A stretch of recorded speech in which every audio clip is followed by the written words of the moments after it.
podcasting since 2005. This is the King of Podcasts radio network, kingofpodcasts.com. Hangman literally chokes out the Death Riders and Seth Rollins with a major, serious setback at Saturday night's main event. Woo! Hey, this is the Nature Boy Ric Flair, and believe it or not, whether you like it or don't like it, learn to love it, because you have to listen to Wrestling is Real. It is the best thing going today. Woo! The worldwide leader of podcasting excellence, the King of Podcasts radio network proudly presents The Wrestling is Real podcast, because wrestling needs us. It's Saturday. There's a whole lot of pay-per-views to go and cover, which I only did really watch one. Well, one pay-per-view up against another pay-per-view. And then we had Saturday night's main event coming to you from Atlanta, Georgia, on Texas, from Globe Life Field in Arlington, Texas.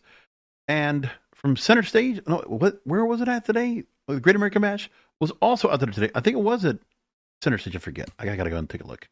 But yes, we had all that to go on today. Here on the program, we're going to go through all of it right here and talk about it. Now, I did not watch NXT's Great American Bash. Did not catch it. It was at Center Stage. That's what I thought. Okay. And a couple of matches were set up. I didn't get to go through everything on it, but we'll talk about that. And there were a couple of things that were set up for Slammiversary, which comes up next week. And there's a lot to talk about when it comes to All In, because a lot happened tonight. Very newsworthy, lots of storytelling, lots to go and get into and cover. But we'll get into the WWE stuff first with NXT. First of all, 5 matches on Great American Bash. Javon Evans over Jasper Troy. Sol Ruca retains the Women's North American title over Izzy Dame. Ethan Page over Ricky Saints in a Falls Count Anywhere match for the North American title. So another retain. They were all retaining. Okay. Obafemi retains in the NXT title over Yoshiki Inamura. Nothing noteworthy really to happen in this. Jordan Grace, Blake Monroe, the new tag team together, beat Fatal Influence in their first run together as the main event. Tells you everything. And we also know that it was Trick Williams and Mike Santana, Joe Henry, to do a contract signing to set things up for Slammiversary next week for the World Heavyweight title, the Impact World Championship. That's going to be set up. So we got that to go and talk about next week. And there's a lot to go and say about that, because we got to see what's going to become of the TNA. Since the change of TNA, now we're at this point where roughly 18 months in, we're up to Slammiversary. And now I'm weary about what happens now and how much this NXT WWE partnership takes over this company. As we made very clear, Carlos Silva on the Ariel Helwani show made it clear that they got the Creative Artists Agency, CAA, representing TNA now to get them a broadcast deal within 60 to 90 days. So the deal with the partnership and the association with WWE makes it possible for TNA to go and move out of Access TV to another broadcast platform. That's the biggest thing that we're getting out of all this. But at what cost to TNA's identity, legacy, and reputation?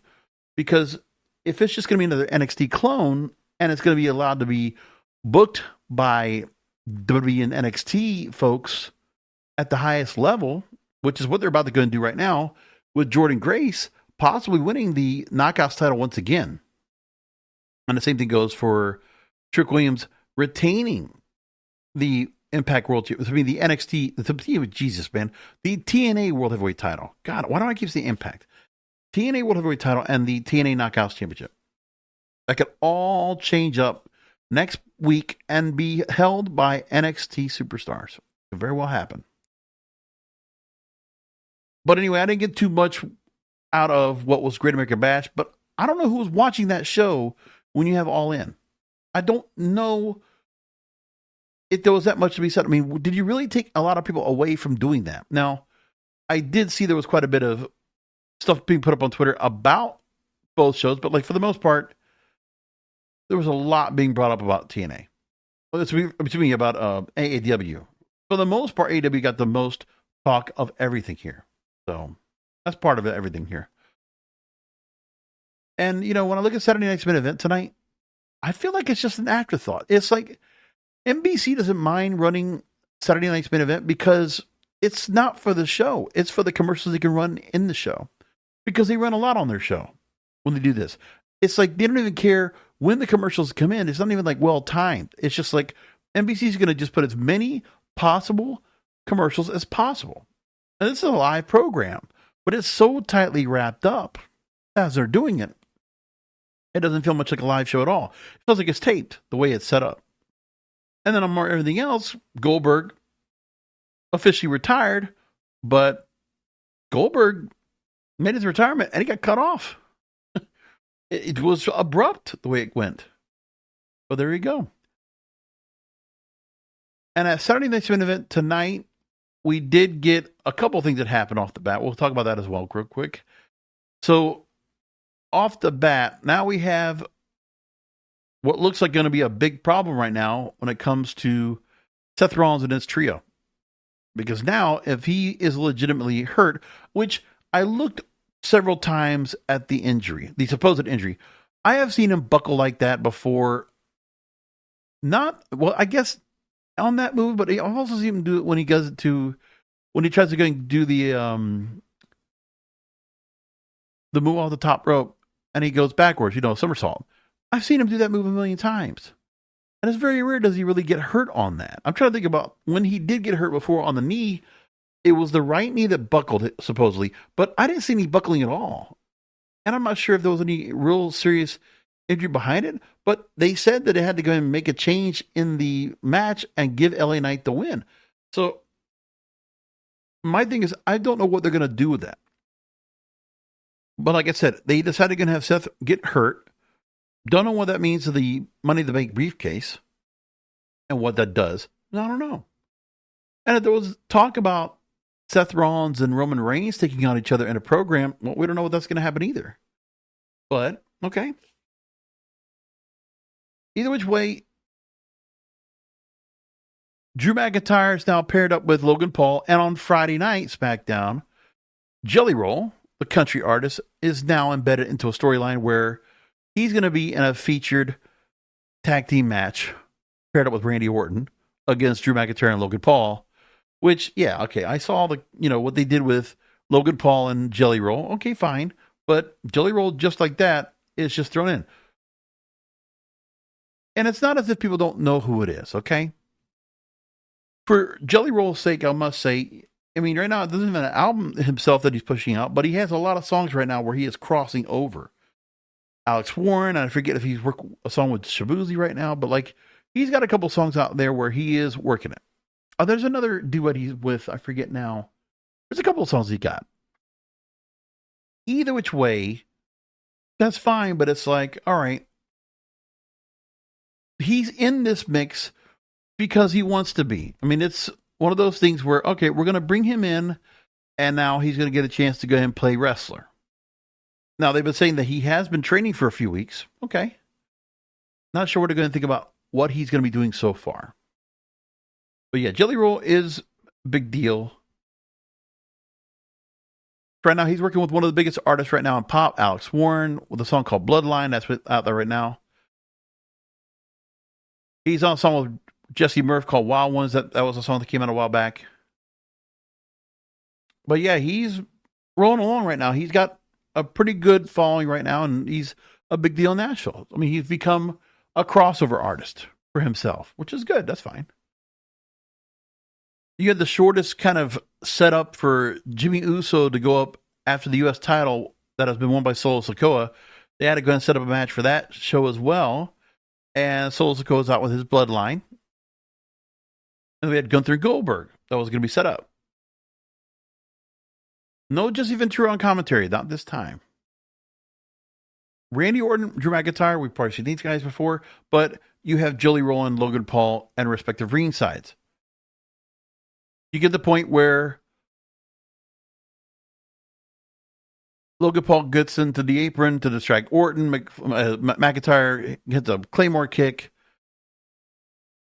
Logan Paul and Jelly Roll start going face to face at ringside. That's to get the cameras out there so we can get all these paparazzi types and all these gossip magazines, whatever, to go ahead and talk about it and put out some Roll viral stuff about that. Jelly Roll tries to go and push Logan Paul again, shoves him down, is fired up. Then you get McIntyre also hitting a Claymore on Jelly Roll. And Jelly Roll didn't really take the Claymore that well, the way he kind of pushed back on it, whatever. But Randy Orton wins. Post-match, you get the Claymore kick onto Jelly Roll. And then they set up a match where they're going to have the tag team match at SummerSlam, of all places.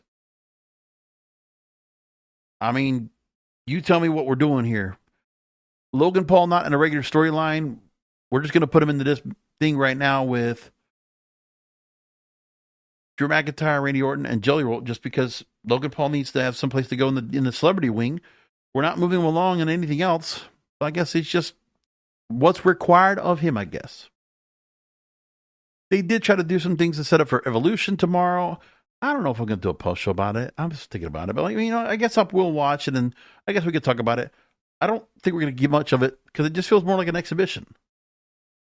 The fact that they brought this back here, they're still trying to do some things in the very little bit amount of time that they're doing to set up a little bit of heat for all the matches tomorrow. You see Io Sky and Rhea Ripley being shown at ringside. Naomi and Jade Cargill also at each other, getting a little bit physical with each other. Whatever. They'll pull apart. Bianca Belair is now back, and she's going to be special guest referee to add a little something to it. They try to make a big deal about Goldberg coming back and the fact he was wrestling in Atlanta once again, making the point of the focus of the fact that he won his World Heavyweight title in WCW July 6, 1998 against Hollywood Hulk Hogan in the Georgia Dome. They didn't make a point of that, but WCW had it in the Georgia Dome that night on Nitro.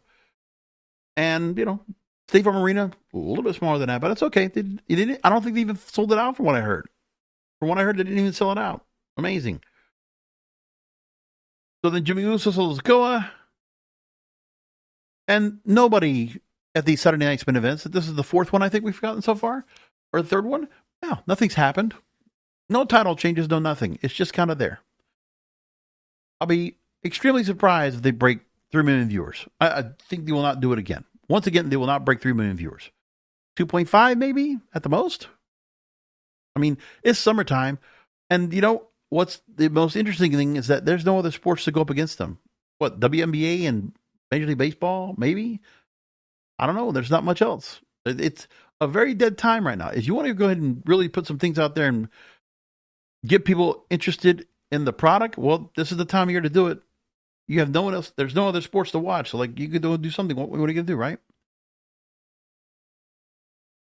In the match, Jacob Fatu does come out to go and attack Solo Sikoa, reaches out the bloodline. But that's post-match, so Jacob and Solo are going to have each other to go and deal with.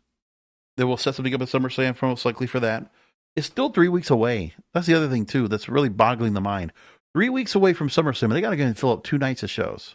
I don't know how they're going to do it. With the Wrestle Ticks, real quick, I wanted to bring up a couple things before we go move along. The Saturday Night Spin event still had under 1,000 tickets left to sell.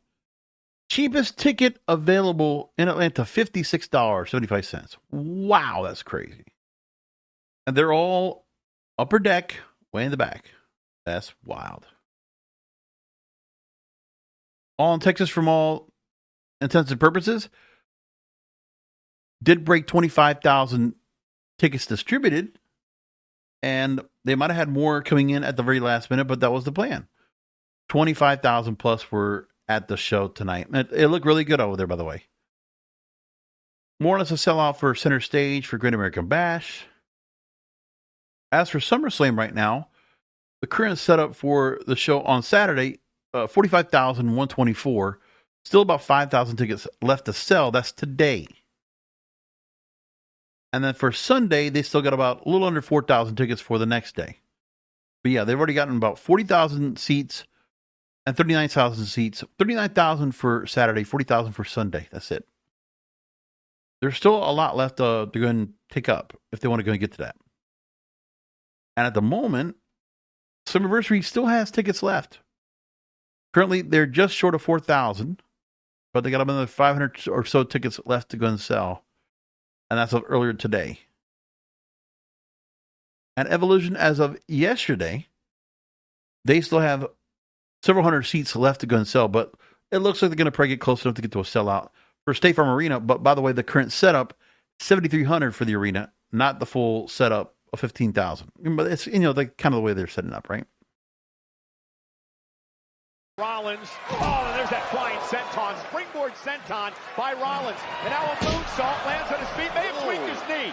We saw Seth favor the knee this past Monday. May have tweaked it again. And now LA Knight with an opportunity. Rollins into the corner. The official there to check. We're watching the end of the LA Knight Seth Rollins match right here. This could be and a serious situation. the two moves he does backwards and forwards off the ropes. And I'm just looking real quick to kind of see if there's anything I can get from the indication about when this happened, if where Heyman is when he looks at it. But here we go. We're looking at it right now where the move going forward, the gun goes backwards. Let's see if Paul Heyman has any reaction here at all.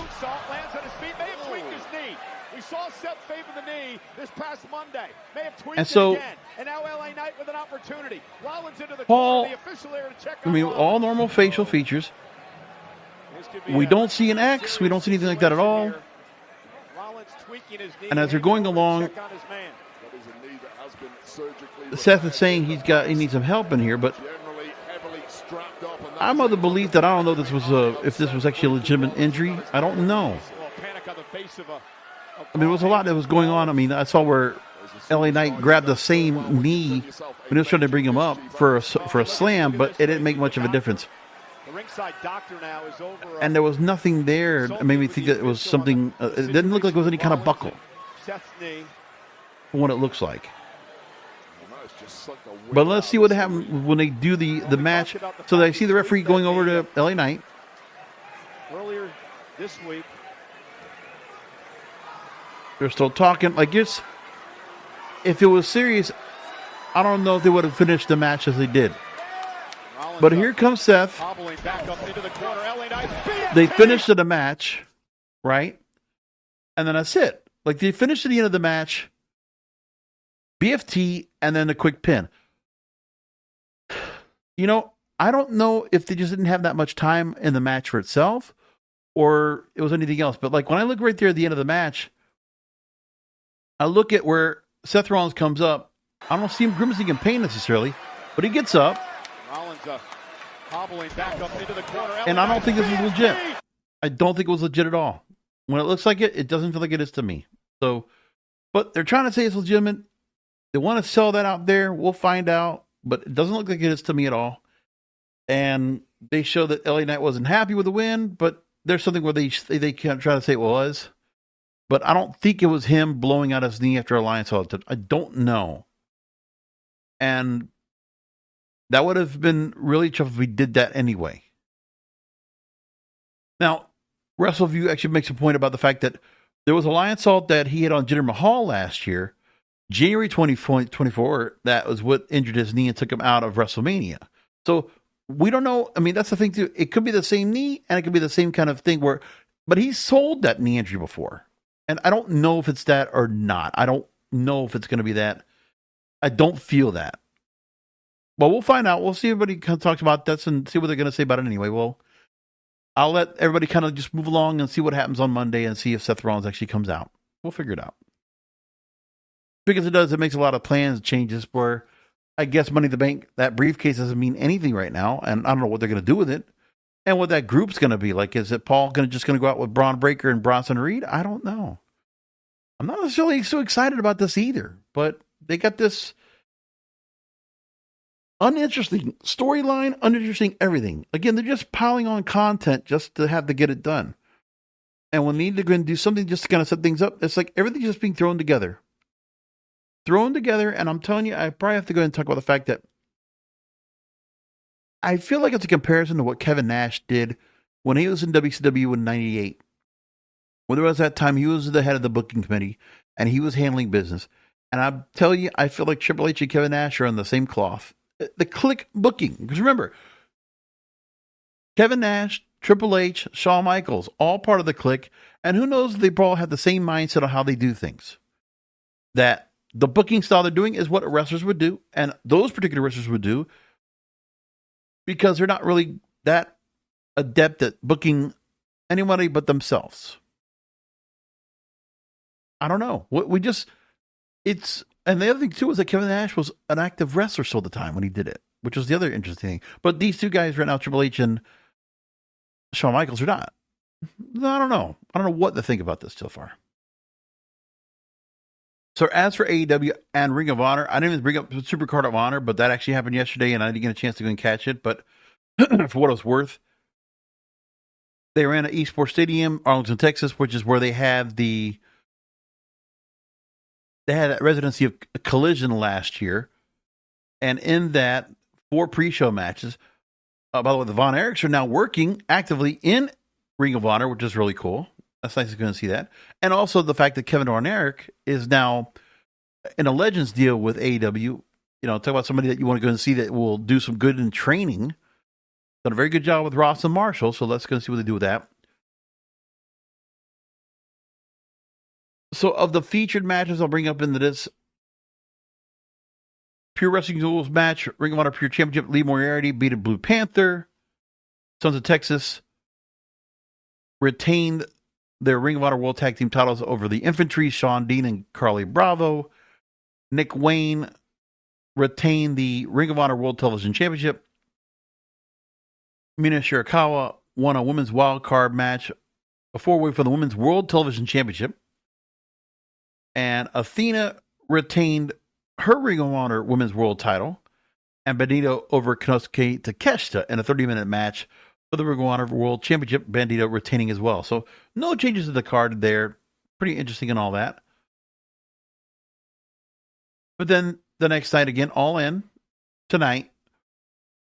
3 pre-show matches, but what we got more importantly was the World's Trios titles to start off the night. Death Riders, they wanted to make the point that Death Riders not doing well. They wanted to go and take those belts off of the Ops. So Shibata, Hobbs, Samoa Joe, they retain of everything else that went on with that. The Casino Gauntlet matches were very interesting with a lot of the stars that they had featured in the matches as well. And within that, MJF featured at the start of the match with Mark Briscoe.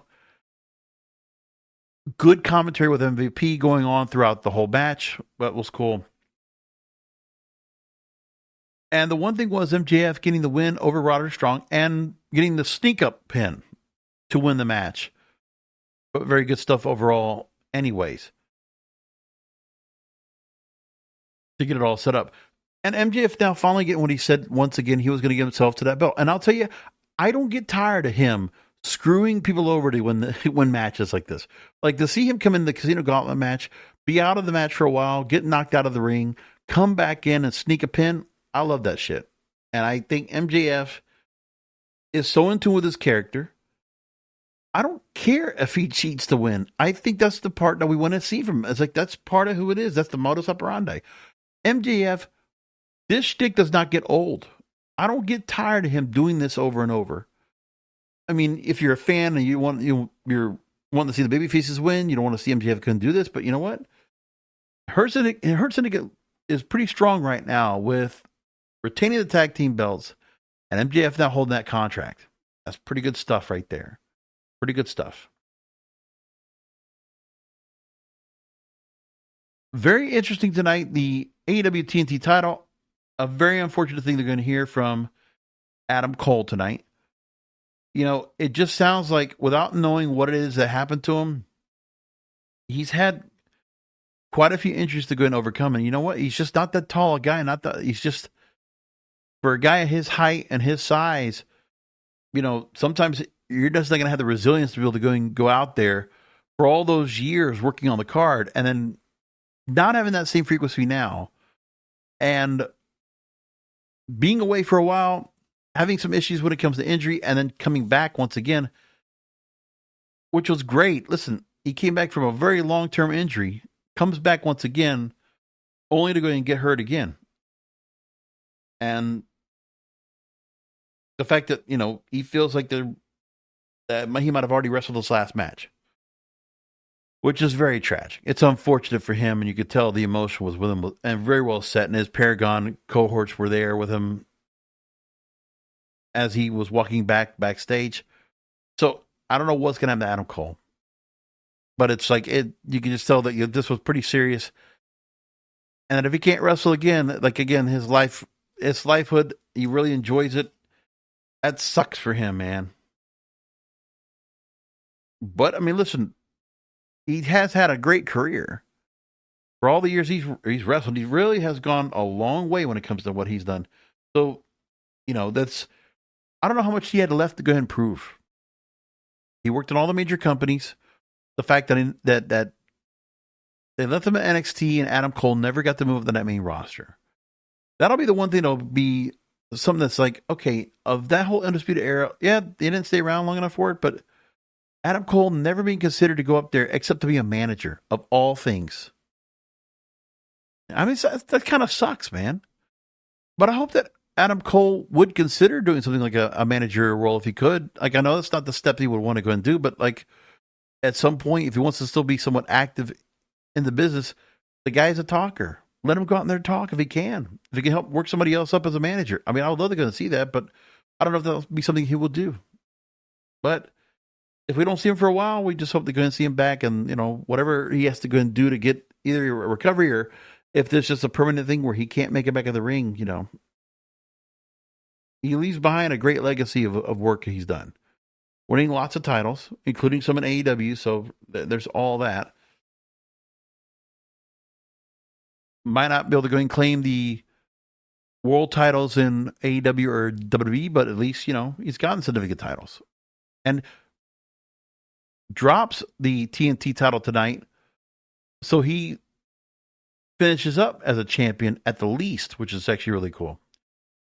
But then the decision to go ahead in the night's match, where I would have thought Kyle Fletcher would have been a shoo-in to go and be TNT champion, but no, they're not pulling that trigger on him yet. Daniel Garcia, former champion, Sammy Guevara, former TNT champion, Dustin Rhodes, who just signed a new 6-year deal, more or less like a Legends deal. He, amazingly, after all these years, he gets the upset win. Quite a story for him. But yeah, he did sign a deal. So, like, for the fact to see him here as a champion, nothing more as a transitional champion. I don't see him holding on to this belt for a long time. But for the TNT title, they've not been afraid to go ahead and let other stars hold that belt. Christian Cage and Cope are examples. So for them to go ahead and have an older veteran coming in to go and hold that belt, not surprising to me. But who becomes the next opponent for him to go and take on? It'll be another talent that comes into play, that a younger talent that's going to get a chance to go ahead and get that belt. I don't know what they're going to do with that, but it's very interesting to see what they're going to do. A lot of good matches in it tonight. Swerve Strickland, Will Ospreay, great match tonight with proper stipulations. The EVB title's on the line for the Young Bucks. Ospreay and Strickland would lose a chance to go out to the world title for 1 year if they lost on their end. They made a little bit of animosity with Ospreay and Strickland because Will Ospreay decided to go make the deal without Swerve Strickland being a part of it. They made that part clear. But Ospreay and Strickland get the win. Strong match. Young Bucks looking great in this. I mean, for the fact that, they really played the fact that there's been little tag team chemistry with Ospreay and Strickland to be together in this. But hell of a match between these two. It was really, these two teams really put out a really great match. A lot of stuff they put into the match. For anybody that thought Athena was not going to be involved at all in Texas because she was not booked in a match, she was not promoted. Well, she was in the Casino Gauntlet match later on in the night, and she beats Mina Shirakawa, of all people, for the AEW Women's World Title. Take it like that. So from the Ring of Honor's perspective, okay, there you go. The new Women's World Champion, the interim Women's World Champion, being beat by the Ring of Honor Women's World Champion. We'll take that. And so I guess what? Athena now goes after the Women's World Title, which will be continued to be held on to by Timeless Toni Storm, but we'll talk about that in a minute. Hurt Syndicate with Jet Speed and the Patriarchy. The real importance of the match, Hurt Syndicate wins, and then the Patriarchy turns on Christian Cage. So Nick Wayne already having the issues with Christian Cage and his control. Well, too much for Nick Wayne to go and deal with, so it's done. Patriarchy no longer needs the services of Christian Cage. About ready to go give him a concerto. So Signal Cope, he's coming out. And they did not give us the reunion right away. Smart. And also to go ahead and the thing was, what was running across my mind was that if Cope was going to come out to help Christian Cage, I just saw the other day the "go F yourself" line from Christian Cage. I'm like, all right, yeah, they can't just do this right here. Cope just can't be that gullible. But they did it right. So Christian Cage is helped by Cope, but go find yourself. And you will see a tease of that heading up to what? I don't know. I guess Forbidden Door, right? So Toronto, they can put those two back together. What'll be interesting is what the fleshed out storylines between those two after all that's gone on with them in AEW. That's very interesting. And to see Christian Cage make the turn from heel back to face, I guess. That'll be interesting to go and see what they do. Toni Storm, Mercedes Moné was a great match. Wow. Really put all out there. I was surprised to see Mercedes Moné take her first pinfall in AEW or Ring of Honor, whatever it is. And they did it. So everything that was talked about this weekend, when it comes to various people on social media, the juvenile delusional fandom. First of all, you have one of the podcasters I usually go ahead and bring up stuff about. And of course, one of those, designated dirt sheet writers that are in their own personal grudge with each other, their own personal fight. Just a lot of heavy mouth breathing on Twitter or X. And I'm like, it was really stupid to see all this kind of back and forth talk between them. And to me, it felt like there was more being said about what was happening with them before anything else. I was like, okay, I don't know. I just thought that when I look at what they're doing, man, it's like they're so caught up on the fact that they need to go and get so close to the talent and to the industry that there's some kind of value for them to be close into the after parties and to be in the inner circle of the wrestling business. I could care less. Never cared about getting free tickets or getting some kind of access, press access, things like that. Just don't care. And the one thing they were all fighting over was creative control of Mercedes Moné, which, all right. People want to go and talk about that Mercedes Moné has creative control in AEW. Well, that aforementioned creative control is not there if she just took a loss to Toni Storm. Unless she decided to go and do that. But the thing is, for anyone that remembers creative control and what Hulk Hogan would do with his creative control is, he would absolutely change the outcome of matches to make sure that even at the very last minute, when he's supposed to be losing a match, he's like, that's not going to work for me, brother. That was the point. It's like Hulk Hogan, had control of the lightness of his character.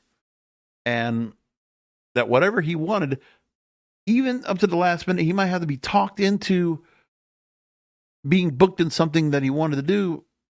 But if it was going to be a loss or a pinfall or whatever it was, he wasn't going to just do that.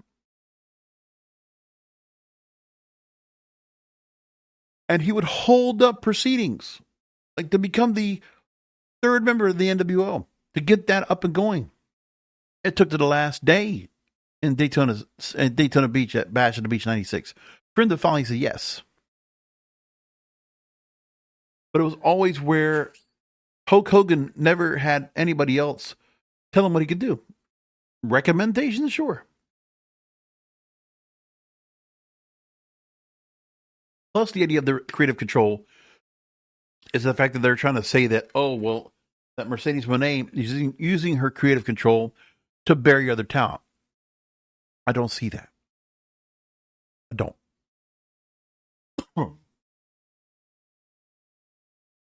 The last two matches were very good. Okada and Omega, winner take all match, create a new unified champion. Yeah, to go and combine all those belts was the right thing to do.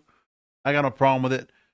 Don Callis was great on commentary, also getting out there and getting involved. Great to see JR back on commentary again for a match like this and the other one. And Omega's diverticulitis being put into focus, and that would be enough for... And that was really why they didn't have like another drag-out match like they would have had in New Japan. Like, this was a match that had real storyline implications. And that's the best part I liked about this, too, was like the storyline that was given. Okada winning this was, the right move, I thought. If they were going to go and put a champion together of all this, Omega coming back from diverticulitis and not being fully 100%, they played that up. Don Callis and being part of this, making the point of the injury, being the focus, of course, as a good heel. Yeah, that match worked out well. But 30 minutes they had for that match, and it worked out really well with a good storyline, good storytelling in the ring.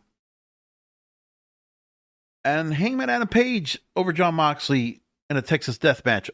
Fourth match for Hangman Adam Page in Texas Death Matches. Gets the win. A lot of plunder, where Death Riders, of course, come out.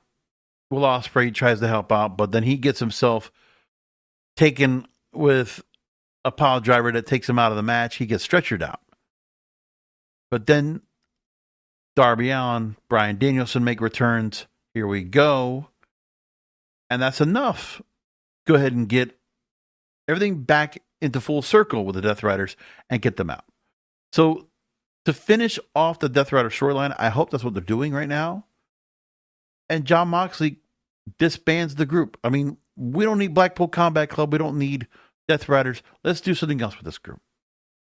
But this Death Rider storyline, I hope, is closed. I hope they finish it up now. Because there was a good while, the setup and the domination that they had was up until they had to go and face Cope and FTR. I was not much into this. Like, it was just what they were doing with the storyline and holding onto the belt in the briefcase for all this time. There was a good half of that 273-day reign of Jon Moxley I just did not care about. The stuff with Swerve and Ospreay and what they did now with Adam Page, yeah, it works. And testament to Hangman Adam Page. Once again, world champion in AEW. And I still think about the fact that, I never thought Adam Page, I never saw him as main event or world champion material somewhat 10, 12 years ago in Ring of Honor. I never thought that would be of him. But man, when you want to talk about certain stars you've brought into AEW and what they've done to really build them up and done the development of bringing them up to a world title caliber, Adam Page is one of those guys, absolutely. Swerve Strickland, I think, is also in that same range. It was really the booking that Tony Khan did to get those guys over. Where I never saw Adam Page going to WWE in any time. And Swerve Strickland, I've talked about before, he just kind of held him out. He was put to a ceiling. I don't understand why. But at the moment, AEW, I feel like, is able to go ahead and develop stars. I mean, there's going to be talent out there that WWE doesn't see for whatever reason, but AEW is able to go ahead and has been able to successfully do storylines and build stars up to another level, up to the main event level. And it's not like they're doing it from a pure rookie level. But if they have somebody that just has some good potential out there and could make it up to that upper level, that's what they did. And now part of it is, too, is that, Adam Page did have the Young Bucks, that association that he was with for a while, going into New Japan and then coming back in. When the company first started up, that really did help out Adam Page, is that association. But something about where he's gone to today and the matches that he's done quite a career for himself now in that company. He is a standout main eventer. No doubt about it. Swerve Strickland feels like that. Will Ospreay feels like that, because I think with Will Ospreay, getting him to a certain level of storylines to get him into a certain place, I'll tell you like this too. When I look at the free agents they brought in and where they are now, when you think about Will Ospreay and where they've gone with him It's not under that world title, but they've got him into a lot of places where they've got him really close to the national title he won and putting a lot of main event storylines. Okada now, unified champion, was continental champion, but like the setup, you had the match with Omega. That was a blockbuster. It was great. Mercedes Moné right now has been very strong, and I really enjoyed the Tony Storm, Mercedes Moné interaction with each other. It was all good stuff. And the one thing I can say about AEW as well is that we're getting storytelling. You might not like Tony Khan's booking. You might not like how they do things, but you know what? AEW storytelling is as close to as I can recognize and identify as pro wrestling storytelling that I've seen all my life. Like what AEW does right now, storytelling in the ring, the matches they give us, the stars we get, it's atypical of the pro wrestling I've grew up with. In just about any promotion I've watched. WWE used to do that too, and now they don't. But I think it's a corporate end that's actually caused that to happen. But they're not storytelling like all these other companies do. And right now, AEW does a pretty good job of that. And that's all I'm going to say about that. That's where we're going to set things up and go forward. So let's look at what we do. Click booking. We talk about TNA Slammiversary and set that up and see where they're going to go with that. Coming up next week. That's the plan. I'll let you know if I decide to go and do anything when it comes to Evolution. I'll probably do a post show on it. I mean, I don't see why I couldn't do like 15, 20, 25 minutes, whatever. We'll see what happens. Something eventful happens. Something newsworthy, noteworthy. I hope so. Well, anyway, we'll probably do a post show tomorrow, and then we'll do another show Wednesday. Come back for another Wrestling is Real podcast because wrestling needs us.